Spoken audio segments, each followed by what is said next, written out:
Hello guys, welcome to my YouTube channel teaching classes.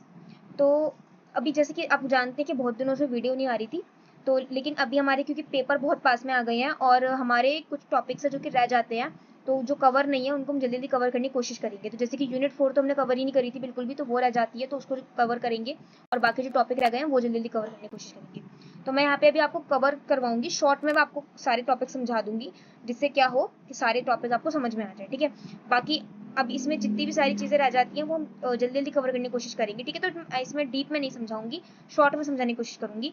तो ये जो मैं अभी वीडियो बना रही हूँ, ये बीकॉम ऑनर्स और बीकॉम प्रोग्राम दोनों के लिए ही है। ठीक है, जिसका भी सब्जेक्ट है एसेंशियल ऑफ फाइनेंशियल इन्वेस्टमेंट, वो इस वीडियो को देख सकते हैं, बीकॉम ऑनर्स और बीकॉम प्रोग्राम दोनों के लिए। यहाँ पर हम यूनिट 4 स्टार्ट कर रहे हैं और यूनिट 4 में जो है हमारा टॉपिक है valuation of equity shares.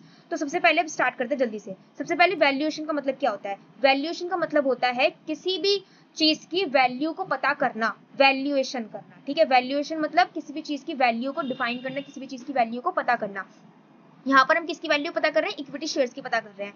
Equity shares पता है ना क्या होते हैं? इक्विटी शेयर्स वो होते हैं जिनके पास एक तो वोटिंग राइट होता है और एक उनके पास क्या होता है, मैनेजमेंट में हिस्सा लेने का मतलब उनके पास राइट है। एक तो उनके पास वोटिंग राइट भी है और वो मैनेजमेंट में भी पार्ट ले सकते हैं। हाँ, पर उनको जो डिविडेंड है वो पहले नहीं मिलता, पहले प्रेफरेंस वालों को मिलता है। इनको जो डिविडेंड मिलता है वो बाद में मिलता है। ठीक है, तो अगर डिविडेंड हुआ तो मिलेगा, और अगर नहीं बटा मतलब तो फिर नहीं मिलेगा। मतलब एक तरह से अगर प्रॉफिट हो रहा है तो फिर इनको मिल जाएगा, अगर लॉस हो रहा है तो इनको नहीं मिलेगा। ठीक है, तो ये होता है इक्विटी शेयर्स का।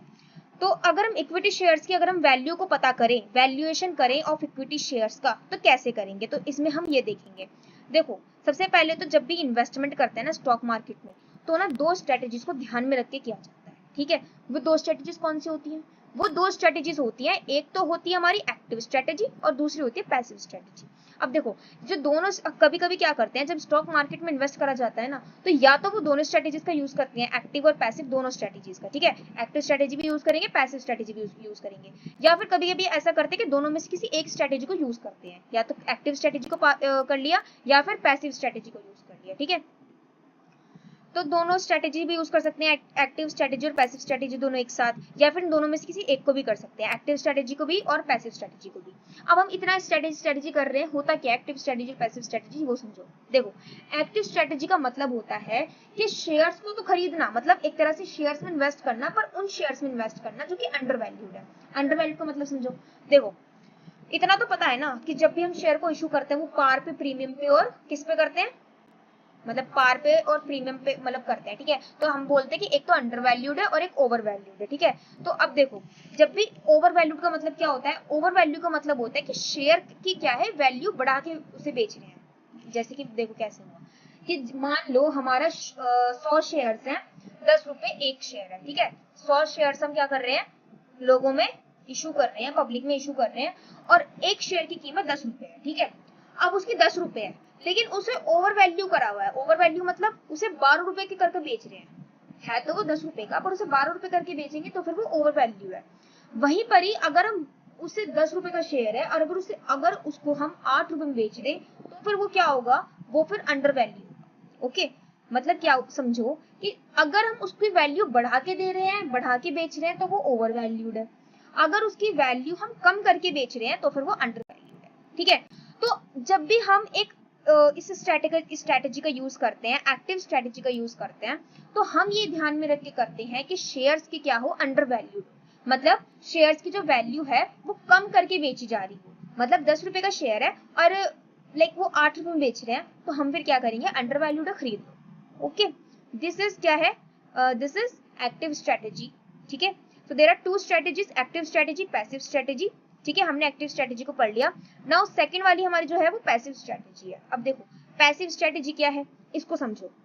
पैसिव स्ट्रेटेजी बोलती है कि वो उसमें मतलब जब भी हम मार्केट में इन्वेस्ट करें, ठीक है, हम क्या करें, क्योंकि देखो प्रॉफिट हमें प्रॉफिट के लिए कर रहे हैं। अगर तुम किसी भी शेयर में अगर तुम इन्वेस्ट करोगे तो क्यों करोगे, तुम इसलिए करोगे कि भाई आगे चल के हमें अच्छे से प्रॉफिट हो जाए। ठीक है, अब तुम अगर शॉर्ट टर्म में इतना करोगे तो उसमें तो इतने चांसेस नहीं होते, पर लॉन्ग रन में होने के चांसेस ज्यादा होते हैं। तो क्या करो, पैसिव स्ट्रेटेजी क्या बोलती है कि तुम शॉर्ट रन में रहने दो, तुम लॉन्ग रन में क्या कर दो, इन्वेस्ट कर दो। ठीक है, तो उसको हम बोलते हैं पैसिव स्ट्रेटजीज। एक बार इसको अच्छे से पढ़ लेते हैं, समझ में आ जाएगा अच्छे से कि passive strategy is based on premise that one cannot beat market always to make profit in long run and therefore to invest in board based market index। ये किस में इन्वेस्ट करते हैं? बोर्ड बेस्ड मार्केट इंडेक्स में, ठीक है।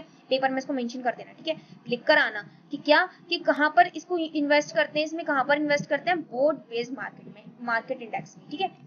अब देखो active strategy require selecting either growth stock और अंडरवैल्यूड स्टॉक, ठीक है। हमने क्या देखा? एक्टिव स्ट्रेटजी में क्या देखते हैं कि या तो ग्रोथ स्टॉक्स हो या फिर अंडरवैल्यूड स्टॉक, मतलब वो स्टॉक हो जिनकी ग्रोथ बढ़ने के चांसेस है, जिनकी ग्रोथ हो रही है, जिनकी जो शेयर्स का जो वो प्राइस है वो बढ़ता जा रहा है, ठीक है, या तो उनमें कर दो, या फिर जिन शेयर्स की अंडरवैल्यूड है, मतलब जो शेयर्स अंडरवैल्यू है उनमें कर दो, ठीक है। Selection of such stock is based on their independent और relative valuation. Main technique used for valuation of equity shares. देखो यहाँ पे क्या है कि जब स्टॉक की हम सिलेक्शन करते हैं तो हम उनको मतलब एक तो इंडिपेंडेंट के बेसिस पे और एक उनकी रिलेटिव वैल्यूएशन पे हम उनको क्या करते हैं? सिलेक्ट करते हैं। नाउ अब यहाँ पे कुछ टेक्निक्स यूज होती हैं, ठीक है। जो कौन कौन सी टेक्निक्स हैं? फर्स्ट हमारी आती है डिविडेंड डिस्काउंट मॉडल, ठीक है, और दूसरी हमारी आती है relative valuation model, dividend discount model. ये क्यों आ गया? एक मिनट। तो अगर आपको इसकी आपको डेफिनेशन लिखना हो तो डेफिनेशन ऐसे लिख सकते हो कि डिविडेंड डिस्काउंट मॉडल क्या होता है? डिविडेंड डिस्काउंट मॉडल एक फाइनेंशियल वैल्यूएशन मेथड होता है जिसमें हम स्टॉक की इंट्रिंसिक वैल्यू को वैल्यूएशन करते हैं based on expected future dividend and payment, okay.